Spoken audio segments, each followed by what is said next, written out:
I've had hundreds of experiences, but I've had a couple of holy grail real ones, and well, they're all real. I don't mean it like that, but when you have a daytime sighting, that's a bit different. At night, you can't see the craft. It's lights. You don't get. Your judgment may be a little bit off. Maybe you're whatever. It's nighttime, and maybe there's other influence. But during the day, that's a bit different.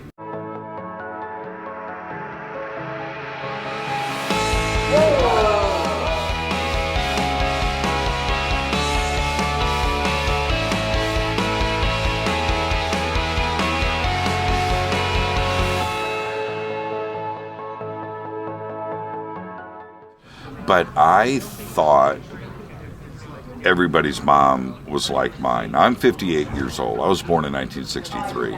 And I realized it was a completely different world back then. But I would watch my mom at a very young age. I'm 5, I'm 6, 7. I'm learning to read and starting to understand things around me. And my house had hundreds of Edgar Cayce books on the bookshelf. And I didn't know who Edgar Cayce was, but I obviously knew he was important because there were shelves of this guy, Edgar Cayce. So that was part of this little thing for me at a very young age. But my mom, and this is one of the things that I love to say because I'm not exaggerating, I'm not making any of this up. It's all true.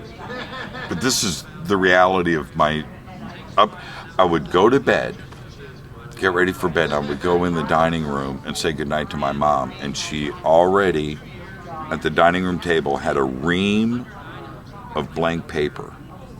Now, she's in her probably late 20s.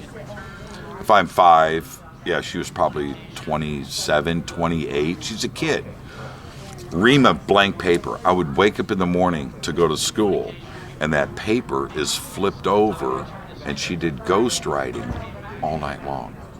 And I would watch her ghost write. She would look off and just page after page. I don't know what ghost writing, that was my mom. So then in 1972, and I was able to share this story, this entire thing with Eric Von Daniken a couple of times. I was just on his show, and we talked about this. And when Eric Von Daniken says, so what got you into this? And I have the opportunity to go, you and my mom. But this is what happened, 1972. So I'm 8, 9 years old, and Chariots of the Gods comes out.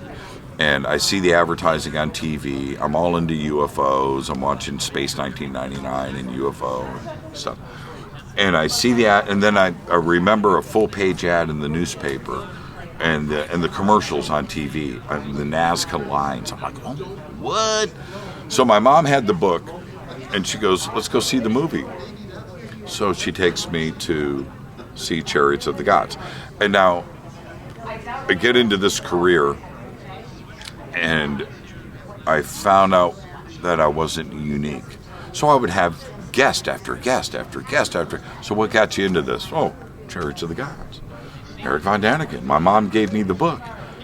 And I didn't hear this 10 times. I heard it hundreds of times. And then I found out, A, I wasn't unique. And second, that Eric must have heard this a zillion times, where I thought that I was this special individual with a relationship with my mom and Eric Von Daniken. And it turned out we all got the same story. I've had hundreds of experiences, but I've had a couple of holy grail real ones.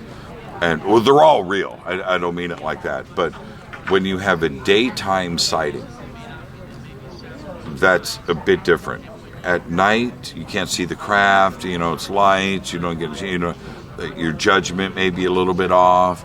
Maybe you're whatever. It's nighttime, and maybe there's other influence. But during the day, that's a bit different. And so I'm with a group of people. Some are here. We're up in Washington, and a couple hundred of us. And about 30 or 40, I think the number is closer to 30. 30 of us are out at this set of picnic tables. And I have, much like this, I have a set of large binoculars on a tripod pointing out. It's 3 o'clock in the afternoon, and I'm looking at the birds, and I'm having this Sunday go-to-meeting moment with nature, and, you know, it's just blissful and peaceful. I'm looking at the clear blue sky, and then, at that moment of bliss, of harmony,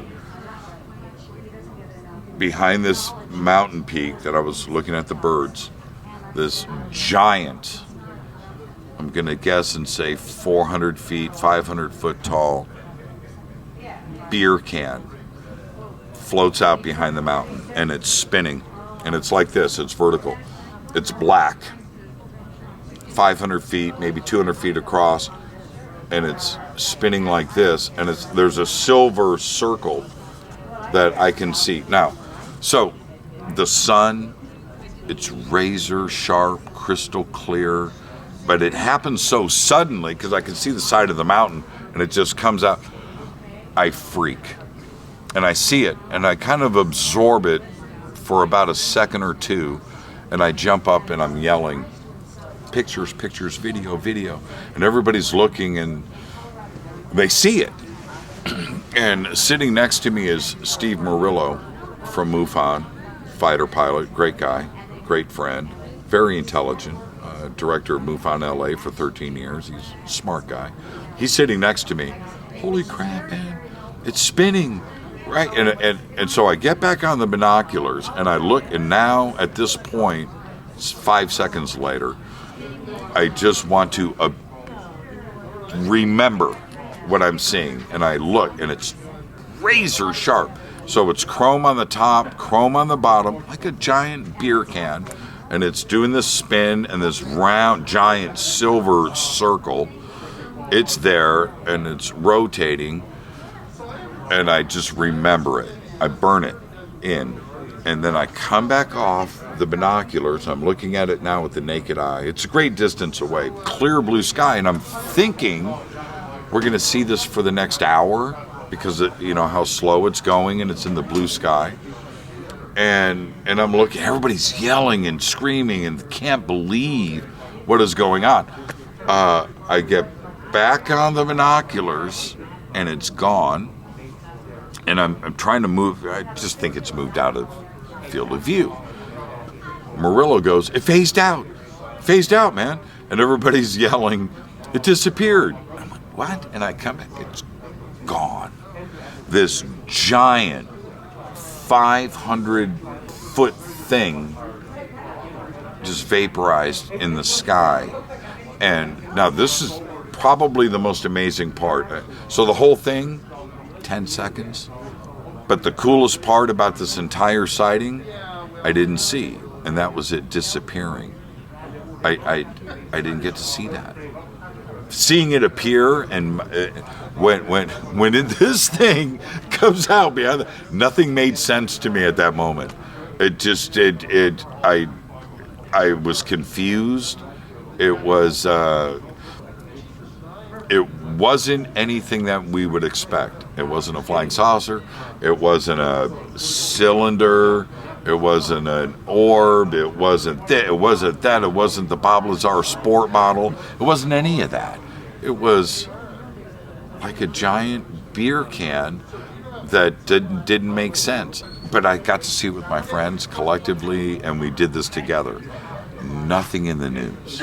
So now when you have, you know it's not an airplane, you know it's not a helicopter, you know it's not a rocket, you know it's not a balloon, you know it's not any of those things. So what are we left with?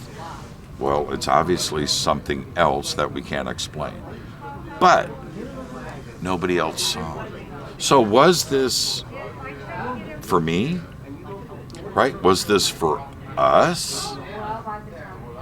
I think so. In a weird way, that thing, I was the one on the binoculars, you know.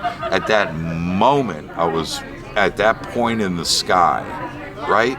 I could have been looking over here. I would have never seen it. Nobody would have seen it, right? But I was looking right there. That's a big sky, right? I was looking right at it with a set of binoculars. So was it? I'm okay with that. As crazy as that sounds, yeah, it might have been just for me and my friends, and it was a little wink and a nod. We're here. Continue your life's journey, but this crap is real.